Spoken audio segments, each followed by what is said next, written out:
DC의 놀라운 여성 원더우먼은 숨도 못 쉬고 죽어가던 DC를 심폐소생술로 살린 영화입니다.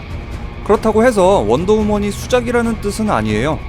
저에게는 좋은 점도 있지만 아쉬운 점도 있는 그런 영화였습니다. 먼저 원더우먼의 탄생 배경이나 원더우먼이라는 캐릭터를 뿌리부터 설명했다는 건 이 영화가 가진 최고의 장점 중에 하나입니다. 실사 영화로는 최초로 원더우먼의 기원을 다뤘기 때문에 그리스 로마 신화나 데미스키라 같이 이런 관객들에게 다소 생소할 수 있는 탄생 배경을 풀어냈다는 점은 대단히 고무적인 일이죠. 여기다가 원더우먼의 가치관이라든지 어떻게 원더우먼이 인간 세상에 오게 되었는지, 왜 원더우먼은 세계를 지키려고 하는 건지, 이런 것들을 관객들에게 설명하는 데 있어서만큼은 저는 이것보다 더 좋을 수는 없을 거라고 생각해요. 특히 원더우먼은 전쟁의 참혹함이나 인간의 잔인함을 목격하기도 하지만 그와 동시에 인간의 사랑, 희생도 함께 배우기 때문에 인간 세상에 처음 내려온 원더우먼이 정체성을 확립해 간다는 점은 굉장히 인상적이에요. 아무래도 1차 세계대전이라는 설정에서 오는 장점이겠죠. 이렇게 원더우먼 본연의 이야기에 충실했기 때문에 저스티스 리그에 대한 떡밥은 거의 없어요.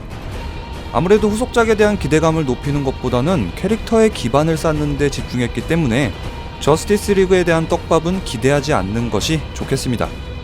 하지만 이렇게 한 캐릭터의 기원부터 이야기를 쌓기 때문에 한계점도 분명히 존재해요. 영화가 아무래도 원더우먼, 그리고 그 주변 인물에 집중된 드라마적 요소가 강하기 때문에 다소 루즈할 수도 있다는 거죠. 그래서 원더우먼이 데미스키라를 떠나는 중반부까지는 약간 지루하실 수도 있어요. 하지만 말씀드렸다시피 저는 이걸 어쩔 수 없는 한계라고 생각해요. 마블의 아이언맨도 그랬고 캡틴하고 토르도 비슷한 평을 들을 수밖에 없었죠. 그래도 저는 DC 입장에서 보면 반드시 필요했던 전략이라고 생각합니다.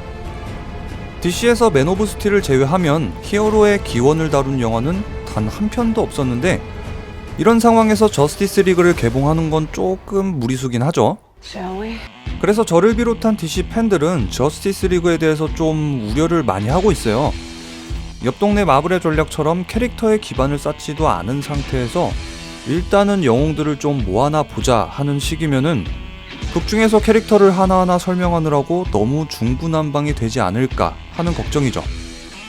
뭐 그런 사례는 아주 가까이 있긴 하죠. 그것도 DC 영화에서요. 네, 바로 수어사이드 스쿼드입니다. 수어사이드 스쿼드에서 감독이 선택한 건 프로파일링으로 캐릭터를 설명한다든지 갑자기 술집에 들어가더니 하소연하는 악당들 같은, 말 그대로 소개를 위한 소개 같은 이런 자기적인 연출을 해버렸죠. 그렇기 때문에 이번 원더우먼 솔로 영화는 DC 팬들 입장에선 환영할 수밖에 없겠죠. 자, 다시 원더우먼 이야기로 돌아와서 액션 이야기를 좀 해볼까요? 원더우먼 보러 가는데 관객 중에 절반은 액션을 기대하고 가지 않을까 싶은데요. 액션은 배대슈에서 그랬던 것처럼 호쾌하고 빠르고 파괴적인 액션을 선보입니다. 특히 제가 제일 좋아했던 장면은 그 방패로 총알을 막아내는 그 장면. 와, 이 장면은 진짜 저 개인적으로는 이 영화 전체를 놓고 제일 인상 깊은 장면이었어요. 이 장면이 원더우먼의 첫 액션 장면인데다가 다이애나의 내면을 그대로 보여주는 상징적인 행동이기 때문에 기다린 만큼 굉장한 카타르시스를 느낄 수 있을 거예요. 그리고 진실의 올가미를 비롯한 원더우먼의 다양한 아이템들을 적재적소에 활용하기 때문에 이걸 보는 재미도 쏠쏠하죠. 하지만 슬로모션을 조금 과도하게 넣어서 액션씬을 다소 늘어지게 한다는 아쉬움도 남습니다. 저는 영화를 보면서도 감독은 분명 패티 젠킨스인데 액션이 왜 이렇게 잭 스나이더 스타일인 거지? 싶어가지고 영화 보고 나서 알아보니까 역시나 잭 스나이더가 액션 연출에도 꽤 관여를 했다고 하더라고요. 빌런으로 등장한 아레스는 아쉬움이 조금 많이 남았어요. 일단 아레스의 정체를 밝히는 방법으로 반전을 사용했는데 안타깝게도 그 반전의 효과가 조금 미미했습니다. 복선이 있기는 있었는데 많이 빈약했어요. 일반적으로 반전이라는 건 복선이나 단서를 관객한테 제시해야 되거든요. 물론 단서를 대놓고 제시해서도 안 되고 제시는 하되 관객들한테 들키지 않을 수준에서 드러내는 게 정석이에요. 그 이후에 반전이 있어야지 관객 입장에서는 헐 대박, 와 이게 다 그런 이유였어? 아 이게 그 단서였구나 하고 이렇게 놀라게 되는데, 아무런 복선도 없이 사실은 내가 악당임 대헷 하고 끝이면은 엥? 왜 네가 악당인 거야? 하는 반응인 거죠. 이런 정체와 등장뿐만 아니라 빌런으로서의 존재감은 조금 약하지 않았나 하는 생각이에요. 명색이 전쟁의 신이고 제우스의 아들인데 신에 걸맞는 존재감을 드러내지는 못했죠. 그리고 주연 배우들의 연기나 캐릭터는 흠잡을 데가 없었지만 조연들은 조금 아쉬웠어요.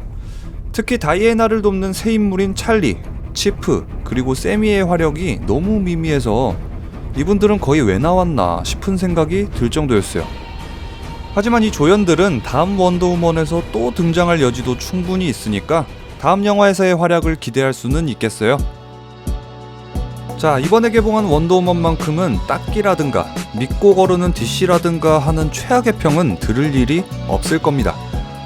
지금까지 믿고 DC를 걸렀던 분들은 이번 달만큼은 원더우먼을 믿고 감상하셔도 괜찮은 선택이라고 생각하고요. 아울러 DC 팬들에게 원더우먼만큼은 의리로 보는 DC가 아닌 믿고 보는 DC가 될 거라고 생각합니다. 개인적으로 DCU의 부흥을 너무나도 간절히 바라였기 때문에 그만큼 정말 반갑기도 하고요. 앞으로 개봉할 DC 영화들도 잘 뽑히면 좋겠습니다. 원더우먼 리뷰는 여기까지입니다.